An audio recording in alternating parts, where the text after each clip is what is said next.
ምዕራፍ 30 አሁን ግን በእድሜ ከኔ የሚያንሱ አባቶቻቸውን ከመንጋይ ውሾች ጋር ለማኖር የናቅኋቸው በእኔ ላይ ተሳለቁብኝ። ሙሉ ሰው መሆናቸው ጠፍቶባቸው ነበርና የእጃቸው ብርታት ለኔ ምን ይጠቅማል? በራብና በቀጠና የመነመኑ ናቸው።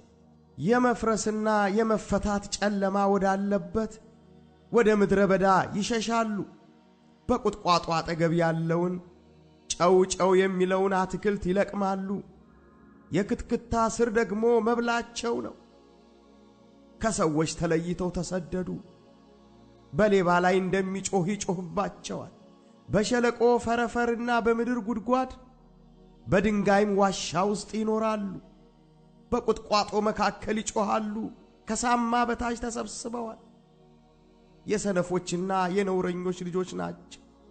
ከምድርም በግርፋት የተባረሩ ናቸው። አሁንም እኔ መዝፈኛና መተረቻ ሆንኋቸው። ተጸየፉኝ፣ ከኔም ራቁ። አክታቸውንም በፊቴ መጥፋት አልተው። የቀስቴን አውታር አላልቶብኛል፣ አዋርዶኝማል። እነርሱም በፊቴ ልጓማቸውን ፈተዋል። በቀኝ በኩል ዱርዬዎች ተነስተዋል፣ እግሬንም ይገለብጣሉ። የጥፋታቸውን መንገድ በእኔ ላይ ይጎድባሉ፣ ጎዳናዬን ያበላሻሉ። ረዳት የሌላቸው ሰዎች መከራዬን ያበዛሉ። በሰፊ ፍራሽ እንደሚመጡ ይመጡብኛል፣ በባድማ ውስጥ ይንከባለሉብኛል። ድንጋጤ በላዬ ተመለሰችብኝ፣ ክብሬንም እንደ ነፋስ ያሳድዷታል። ደህንነቴም እንደ ዳመና አልፋለች። አሁንም ነፍሴ በውስጤ ፈሰሰች፣ የመከራም ዘመን ያዘችኝ። በሌሊት አጥንቴ በደዌ ተነደለች፣ ጅማቶቼም አያርፉም። ከታላቁ ደዌ ኃይል የተነሳ ልብሴ ተበላሸች፣ እንደ ቀሚስ ክሳድ አነቀችኝ። እርሱ በጭቃ ውስጥ ጣለኝ፣ አፈርና አመድም መሰልሁ። ወደ አንተ ጮኽሁ፣ አልመለስህልኝም። ተነሳሁ፣ አልተመለከትኸኝም። ተመልሰ ጨካኝ ሆንክብኝ፣ በእጅህም ብርታት አስጨነቅኸኝ። በነፋስ አነሳኸኝ፣ በላዩም አስቀመጥከኝ።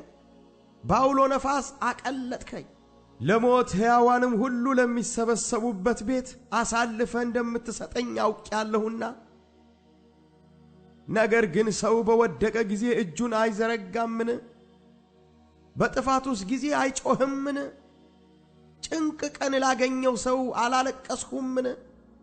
ለችግረኛስ ነፍሴ አላዘነችምን? ነገር ግን በጎነትን በተጠባበቅሁ ጊዜ ክፉ ነገር መጣችብኝ። ብርሃንን በትዕግሥት ጠበቅሁ፣ ጨለማም መጣ። አንጀቴ ፈላች፣ አላረፈችም። የመከራም ዘመን መጣችብኝ። ያለ ፀሐይ በትካዜ ሄድሁ፣ በጉባኤም መካከል ቆሜ ጮኽሁ። ለቀበሮ ወንድም ለሰጎንም ባልንጀራ ሆንሁ። ቁርበቴ ጠቆረ፣ ከኔም ተለይቶ እርግፍግፍ አለ። አጥንቴም ከትኩሳት የተነሳ ተቃጠለች። ስለዚህ መሰንቆዬ ለሐዘን እምቢልታዬም ለሚያለቅሱ ቃል ሆነ።